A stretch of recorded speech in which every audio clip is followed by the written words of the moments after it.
Healthy momos बघा, घरच्या घरीच बनवा हेल्दी मोमोज आणि मनसोक्त खा. आणि करायला पण सोपे आहेत बघा, दिसायला पण खूप छान दिसत आहेत. त्यासाठी आता आपण 2 वाटी मैदा घेणार आहोत. मैदा तुम्ही तुमच्या आवश्यकतेनुसार कमी जास्त करू शकता. इथे मी 2 वाटी मैदा घेतलेला आहे. असे आपण घरच्या घरीच मोमोज बनवले की आपल्याला हॉटेलला जाण्याची गरज नाही. त्यामुळे आपण घरीच बनवत आहोत. आणि थोडंसं अर्धा चमच मीठ टाकायचं आहे. मीठ छान मिक्स करून घ्यायचं आहे आणि थोडं थोडं पाणी टाकून उंडा छान घट्ट मळून घ्यायचा आहे. उंडा कुठेही पातळ करायचं नाही. आवश्यकता वाटल्यास तुम्ही थंड फ्रीजचं पाणी पण वापरू शकता उंडा घट्ट बनण्यासाठी. थोडं थोडं पाणी टाकून छान उंडा असा घट्ट मळून घ्यायचा आहे, जेणेकरून आपण जेव्हा स्टफिंग भरतो तेव्हा आपला उंडा छान घट्ट असला पाहिजे. मग असा कडक उंडा मळून घ्यायचा आहे. पातळ उंडा बनवायचा नाही. पातळ उंडा बनवल्यामुळे आपल्याला स्टफिंग भरण्याला अवघड जाईल. बघ आता मी थोडा वेळ झाकून ठेवते. आता आपण इकडं स्टफिंगची तयारी करून घेणार आहोत. त्यासाठी मी 2 ते 3 शिमला मिरच्या घेतलेल्या आहे आणि 1 पत्ता गोबीचा गड्डा घेतलेला आहे. आता आपण हे छान एखाद्या ग्रेटरच्या सहाय्याने खिसून घ्यायचे आहे. तुम्ही कापून पण घेऊ शकता. असं कापून घेत असेल तर बारीक, शक्यतोवर जितकं बारीक कापता येईल तितकं बारीक कापून घ्या. बारीक कापल्यामुळे आपल्याला स्टफिंग भरायला सोपं जाईल आणि आपली स्टफिंग पण पुढे फुटणार नाही. त्यामुळे असं बारीक कापून घ्या किंवा ग्रेटरच्या सहाय्याने खिसून घ्या. याची मेहनत फक्त कापण्यासाठीच मेहनत असते. मोमोजची सर्व जिन्नस छान बारीक कापून घ्यावे लागतात. बघा आता याच्यातच मी छोटासा अद्रकचा तुकडा आणि 5-6 लसणाच्या कळ्या त्या पण मी याच्यातच खिसून घेणार आहे.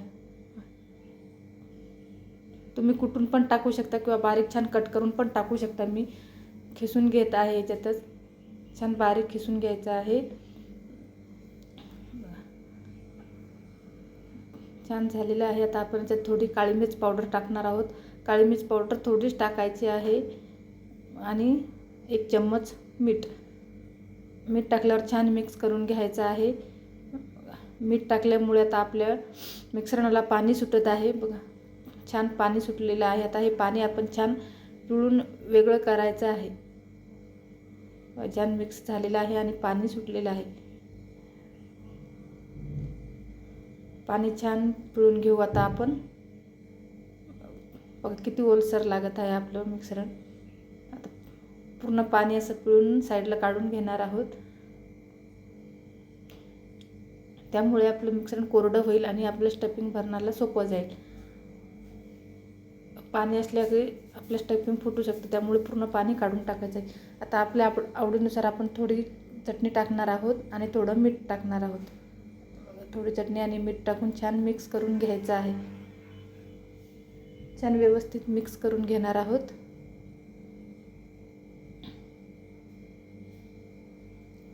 आता आपण छान छोट्या छोट्या पाऱ्या लाटून घेणार आहोत.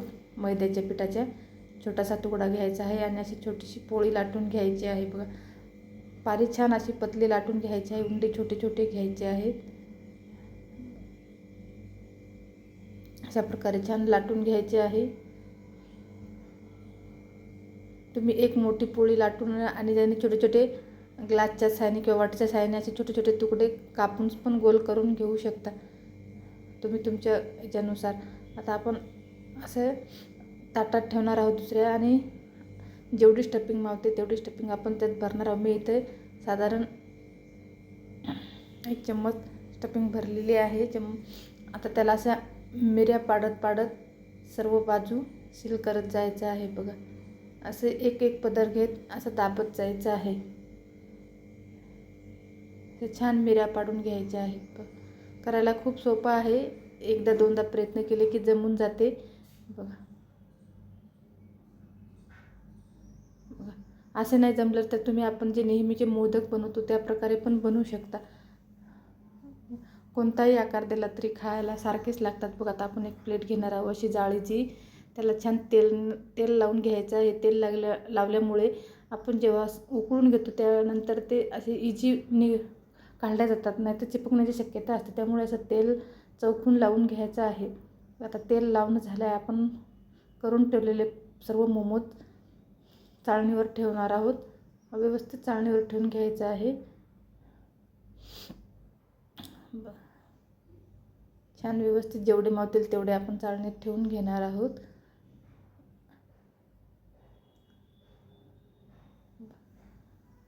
इकडे मी गॅसवर पाणी अगोदरच ठेवलेलं होतं. बघा आता छान झाकून ठेवायचं आहे आणि 8 ते 9 मिनटासाठी फुल गॅसवर छान शिजून घ्यायचे आहेत. बघा 8 ते 9 मिनटानंतर बघा हात लावल्यावर आपल्याला हाताला कुठेही चिपकत नाहीत, म्हणजेच आपले मोमोज छान वाफून झालेले आहेत. हाताला जर चिपकत असतील तर पुन्हा आपण 1-2 मिनटासाठी छान शिजून घेऊ शकतो. बघा आता आपण हे मोमोजच्या चटणीसोबत खाऊ शकता. मोमोजची चटणीची रेसिपी बघायची असेल तर आपण आपल्या चॅनलला जाऊन भेट देऊ शकता.